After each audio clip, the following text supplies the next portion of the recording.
It's Holy Week, also known as the last week of Jesus' life on earth. So what's Jesus been up to this week? Let's look at the events and the text in just 3 minutes.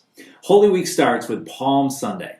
Jesus enters Jerusalem on a donkey and is hailed as a hero who the crowd hopes will save them from Roman occupation. But Jesus has come to do something far greater. On Monday, Jesus curses a fruitless fig tree, which he will use as a parable tomorrow. Then he clears the temple, turning over tables, showing his passion for his Father's house of worship. On Tuesday, Jesus uses the now dead fig tree to teach his disciples a lesson about faith, as well as to symbolize the fruitless spiritual condition of many people in Jerusalem.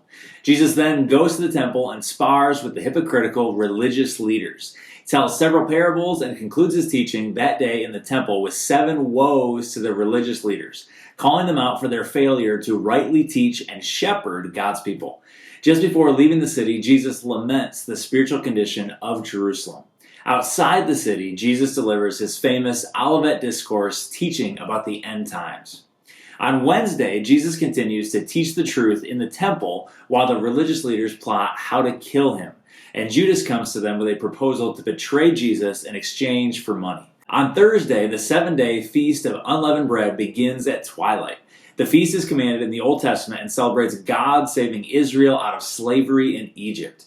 This is also when the Passover meal is eaten, the meal commemorating the lamb that was slain in place of the Israelites in Egypt, much like another lamb that is about to be slain as a substitute for God's people. Jesus eats the Passover meal with his disciples in the upper room, foretells the betrayal of Judas, institutes the new covenant sacrament of the Lord's Supper as the fulfillment of the Passover meal, washes his disciples' feet, and delivers his teaching known as the Upper Room Discourse.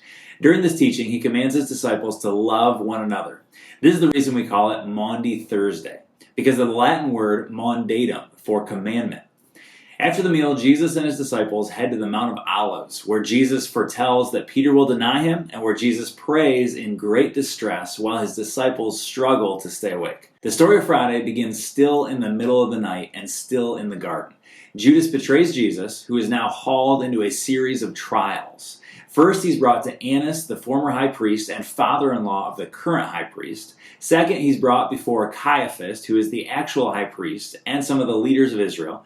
These first 2 trials are shady, unofficial events, taking place still in the middle of the night, full of false testimony and unfair treatment. Finally, after sunrise, Jesus is brought before the full Jewish council who desires to kill Jesus. Because they need Roman help to put someone to death, Jesus is sent to Pilate, who sends him to Herod, who sends him back to Pilate, who ultimately sends Jesus for crucifixion. During this time also, Peter denies Jesus and Judas hangs himself. During the day Friday, Jesus hangs on the cross, bearing not only physical pain, but also ultimate spiritual pain. On the cross, Jesus suffers hell itself, the wrath of God for the sins of the world. He dies as a substitute for all who put their faith in him. Not much is known about Saturday. Jesus' body lies in wait for Sunday, but the soul of Jesus is with his Father. Jesus paid it all on the cross, and there was no more suffering for him to do. One reason we know this is because Jesus says to the thief on the cross, "Today I will see you in paradise." Finally, Sunday. On Easter Sunday morning, some of the women who followed Jesus come to the tomb to find the stone rolled away.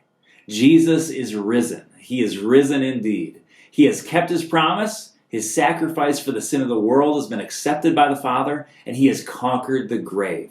All praise and glory to God. Happy Holy Week.